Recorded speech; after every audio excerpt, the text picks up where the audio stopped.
afternoon, everyone, and welcome back to our ISI video channel where we discuss various topics related to international students. We've been focusing a lot on our mental health as we continue to navigate our new normal. And today we're going to be discussing an easy to do key component that's going to make all the difference.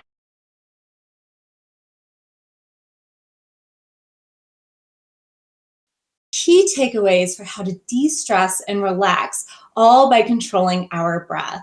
Alison, thank you so much for joining us today. We would love to hear a little bit more about your company's focus and what all you do.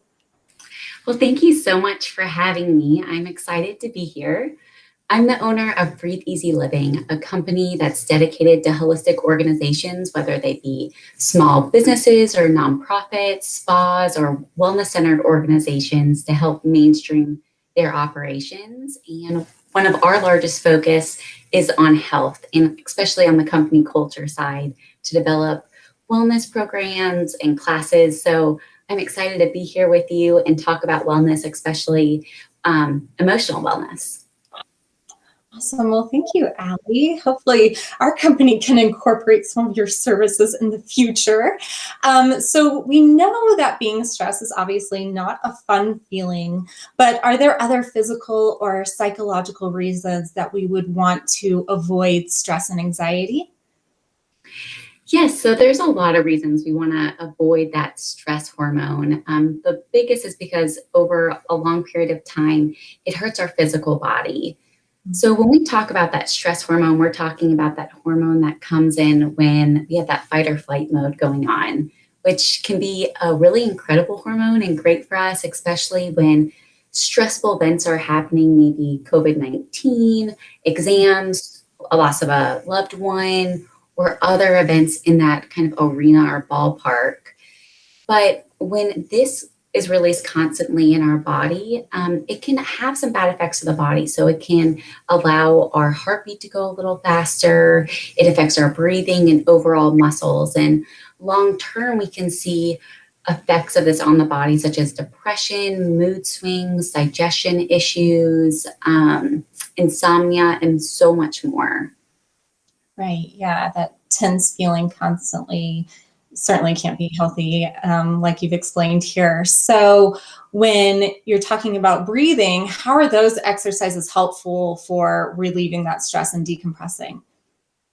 So breath is how we actually bring the oxygen into our body, and our body is designed for oxygen. So I know that seems like a no-brainer, but some of us throughout the day forget to breathe. So it's good to have natural breathing habits, and for the amount of oxygen to come into the body that's really necessary for us to run at the highest capacity possible. So anywhere from our immune system, our nervous system, digestion, effective breathing can help the overall function. And when we have the right amount of oxygen, we can make better decisions, we can have better sleep and overall function throughout the day. So it's important that we learn breathing techniques and practice them. That's the key. We actually have to practice them daily so we can treat the root causes of some of our physical ailments and hopefully in the future eliminate future stress or ailments. Right. And that does make total sense. And like you said, it does seem like a no-brainer, but when you are tense and you're stressed out, I know for myself, and I've seen others, you forget to breathe. You forget to just take a deep inhale in and exhale. So are there different types of breathing techniques depending on what you're trying to achieve? Yeah, and that's a really great question. So there are so many great breathing techniques and different breath work out there. And really, Sally, we could spend all day talking about them, and I would love that. But maybe in the future. But for someone that's just kind of interested in breath work and getting started on their journey, I would suggest finding one or two simple exercises to start practicing each day and develop a breathing practice. And then once you're really comfortable, then go maybe explore all the wonderful different breathing techniques that are available to us. Great, that makes total sense. And so for a beginner, what would you say are the best breathing exercises to help a person relax or de-stress? So I would recommend two breathing exercises initially. The first is belly breathing.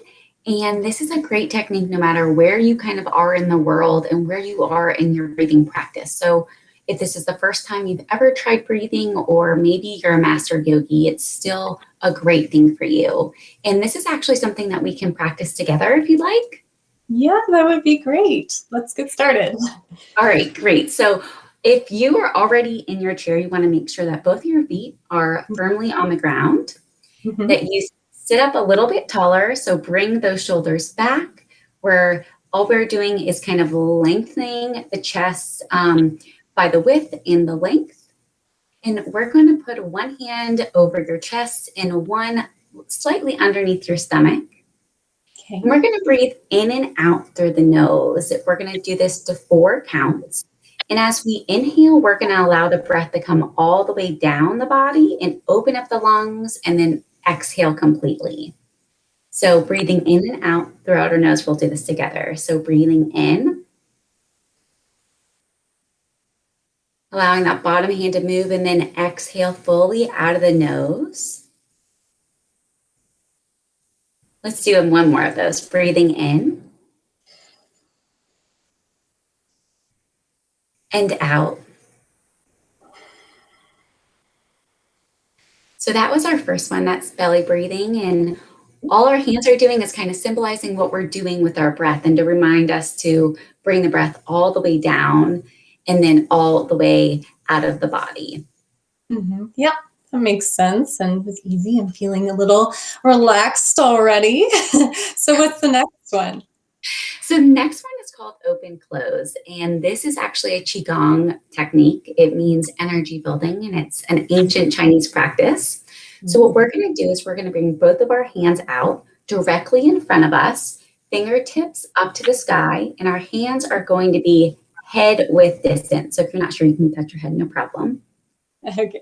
We're going to bring our hands from head size slowly out to chest size to symbolize what we're doing with breath. And then we're going to return both hands to head size as we exhale. Okay. So we'll breathe in and out through our nose doing this again. So slowly breathe in, opening the hands from head size to chest size. And then an equal exhale, bringing both hands back to head size. Very nice. We'll do one more. Breathe in and out. And you can bring down your hands. Sally, I wish all my students looked as happy as you. It was fun. I really like this one. Like a balloon a little bit. Yeah, like that in our lungs. Yeah. I already feel so relaxed. Thank you. And so I know you said that we're just going to go over these two today, but I've heard from other people that have practiced breathing exercises. I know for myself, I'm not an avid practicer, simply because I don't really know how to get started. It's kind of weird, just sitting here by yourself and deciding, hey, I'm going to make a conscious effort to do some breathing exercises. So what would your advice be? How does one get started with all of this? I think that that's a great starting point and great question. It's a little intimidating to get started with breathing or with a new exercise. So I would suggest carving out just 3 to 5 minutes each day in the same spot and start to breathe. And some days you may do great, and some days your mind may wander and may go to the grocery store, and that's okay. The important thing is that you're spending time, you're setting up the practice, not to pass any judgment on the breath, and to also give some gratitude to yourself and your body for taking out the time and trying. Awesome. Thank you so much, Allison. And would you have any other advice that you think would be helpful for international students or all of us? My only other advice would be to try to lengthen that breath. So once you become comfortable doing breath work, up to 3 or 4 seconds, you can always go longer. So as Americans, we have really short breaths, only about 3 seconds each way. And you can sometimes see Americans go that we only use I our chest. know that's a constant. Oh, I know. So we want to open up that chest and bring the air all the way down. So try to lengthen and bring in as much goodness as you can through that breath. It's a tool that's right here and available to you. So thank you so much, Sally. And thank you. Thank you so much, Allison. Hopefully our audience has found this as helpful as I have. I know I certainly have some key takeaways. We appreciate you sharing all of your expertise with us here today. And hopefully we're all a little bit closer to incorporating a little bit more Zen in our lives. Thanks again, and we hope to see everyone next time.